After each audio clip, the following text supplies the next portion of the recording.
Mis primeros recuerdos están inundados de los colores vibrantes de la revolución. Banderas rojas ondeaban en cada edificio. Su abrazo ardiente era un recordatorio constante del fervor que se apoderaba de nuestra nación. El aire vibraba con consignas revolucionarias. Cada sílaba era una promesa de un futuro mejor. Éramos los hijos de la revolución, nuestros destinos entrelazados con su triunfo. Nuestros padres, con rostros marcados por una mezcla de esperanza y aprehensión, hablaban de un pasado plagado de desigualdad e injusticia. La revolución, nos aseguraban, había marcado el comienzo de una era de igualdad y prosperidad. La escuela se convirtió en una extensión de este adoctrinamiento ideológico. Los libros de texto pintaban una imagen utópica de la sociedad cubana, mientras que los retratos de Fidel Castro, nuestro benevolente líder, nos observaban como un pastor atento. Aprendimos sobre su heroica lucha contra el imperialismo y su compromiso inquebrantable con el bienestar del pueblo cubano. Cantábamos canciones glorificando su nombre, nuestras jóvenes voces haciendo eco de la adulación que impregnaba cada aspecto de nuestras vidas. La vida era sencilla, casi idílica, al menos en apariencia. Teníamos a nuestros camaradas, nuestros sueños compartidos de un futuro glorioso y la creencia inquebrantable de que estábamos del lado correcto de la historia. Nuestro mundo, sin embargo, era una ilusión cuidadosamente construida, sus límites patrullados por la mirada siempre presente del Estado. Creíamos lo que nos decían, aceptábamos las narrativas tejidas en el tejido de nuestras vidas. Después de todo, cuestionar era traicionar la revolución, arriesgarse a convertirse en un paria en la misma sociedad que llamábamos hogar. A medida que fui creciendo, las grietas en esta fachada cuidadosamente construida comenzaron a aparecer. Susurros de descontento, conversaciones en voz baja a puerta cerrada, insinuaban una realidad muy diferente a la que nos habían hecho creer. La prosperidad prometida parecía esquiva, los estantes de nuestras tiendas a menudo vacíos. Las desigualdades que nos dijeron que habían sido erradicadas persistían, aunque de forma mutada. Mi familia, como muchas otras, luchaba por llegar a fin de mes. Las raciones, destinadas a garantizar que todos tuvieran suficiente, eran escasas y a menudo insuficientes. Los colores vibrantes de mi infancia parecían desvanecerse, reemplazados por un gris opaco que impregnaba todos los aspectos de nuestras vidas.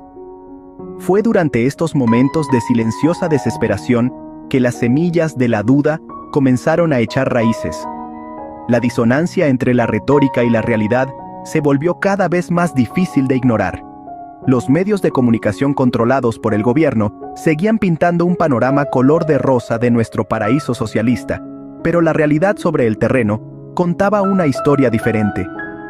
El sueño de la igualdad parecía cada vez más vacío a medida que éramos testigos de los privilegios de los que tenían conexiones con la élite gobernante.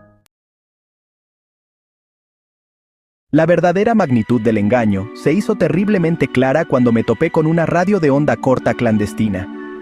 Era un portal a un mundo más allá de los confines cuidadosamente construidos de nuestra nación isleña. Escuché, con el corazón latiéndome en el pecho, cómo voces del otro lado del estrecho de Florida hablaban de libertad, de democracia, de un mundo donde la disidencia no era un delito.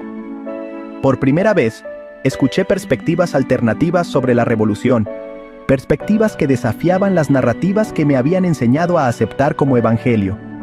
Aprendí sobre la diáspora cubana, sobre aquellos que habían huido de la revolución, sus voces silenciadas por la distancia y la censura. Sus historias, llenas de dolor y añoranza, resonaron profundamente en mí, despertando un sentimiento de traición que me sacudió hasta lo más profundo de mi ser. El mundo, me di cuenta, era mucho más complejo que la simplista dicotomía que presentaba nuestro gobierno. La revolución, que una vez fue símbolo de esperanza y liberación, comenzó a parecerme cada vez más una jaula dorada, con sus barrotes disfrazados de retórica grandilocuente y promesas vacías. La comprensión fue a la vez liberadora y aterradora. Hizo añicos los cimientos de mi mundo, dejándome a la deriva en un mar de incertidumbre. Sección 4. Un ajuste de cuentas. La desilusión y las semillas de la rebeldía. La desilusión se apoderó de mí como una mortaja, sofocando los últimos vestigios de la ingenuidad de mi infancia. Darme cuenta de que nos habían mentido, manipulado por aquellos que decían ser nuestros salvadores, me llenó de un profundo sentimiento de traición. La ira era palpable, una píldora amarga que me tragaba con cada noticia censurada, con cada conversación susurrada, con cada promesa vacía. Sin embargo, de las cenizas de esta desilusión, surgió un destello de rebeldía. La verdad, una vez revelada, no podía dejarse de ver. Empecé a cuestionarlo todo, a buscar fuentes de información alternativas, a entablar conversaciones en voz baja con aquellos que se atrevían a susurrar sus dudas. El miedo, aunque siempre presente, se veía atenuado por un nuevo sentido de propósito. Me di cuenta de que nuestro silencio, nuestra complicidad en esta farsa, solo servía para perpetuar las mentiras. Teníamos la responsabilidad de hablar, de desafiar las narrativas que nos habían mantenido cautivos durante demasiado tiempo. Sección 5. Encontrar mi voz. Un viaje de autodescubrimiento. Encontrar mi voz frente a un control tan omnipresente fue un proceso gradual, plagado de riesgos y contratiempos. Cada conversación susurrada, cada reunión clandestina, era un acto de rebeldía. El miedo siempre estaba ahí, acechando en las sombras, pero también lo estaba el ardiente deseo de verdad y justicia. Descubrí el poder de las palabras, su capacidad de inspirar, de desafiar, de socavar el edificio de mentiras que se había erigido a nuestro alrededor. Escribía al amparo de la oscuridad. Mis palabras eran un testimonio de la resistencia del espíritu humano, un faro de esperanza frente a la opresión. Mi viaje de autodescubrimiento estuvo inextricablemente unido al de mis compatriotas cubanos. Encontramos fuerza en nuestras experiencias compartidas, en nuestro anhelo colectivo de un futuro mejor. Aprendimos a navegar por las traicioneras aguas de la censura y la represión, a decir la verdad al poder incluso cuando nuestras voces temblaban. Sección 6. Amanece la esperanza. Abrazar la libertad y el futuro. El camino hacia la libertad rara vez es recto. A menudo está pavimentado de sacrificios y reveses. Sin embargo, incluso en los momentos más oscuros, el espíritu humano anhela la libertad, el derecho a determinar su propio destino. El pueblo cubano, a pesar de décadas de opresión, nunca ha renunciado a este anhelo. La verdad, como una semilla persistente, ha echado raíces en el terreno fértil de nuestra conciencia colectiva. Ha florecido en un vibrante movimiento por el cambio, un testimonio del espíritu indomable de aquellos que se niegan a ser silenciados.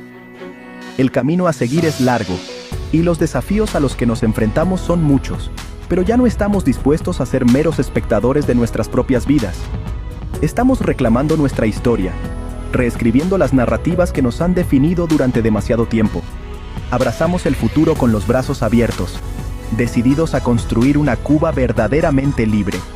Una Cuba que honre los sacrificios de quienes nos precedieron. Una Cuba donde los sueños de mi infancia puedan finalmente hacerse realidad. El viaje está lejos de terminar, pero avanzamos, con los corazones llenos de esperanza, nuestras voces unidas en un coro de libertad que ya no será silenciado.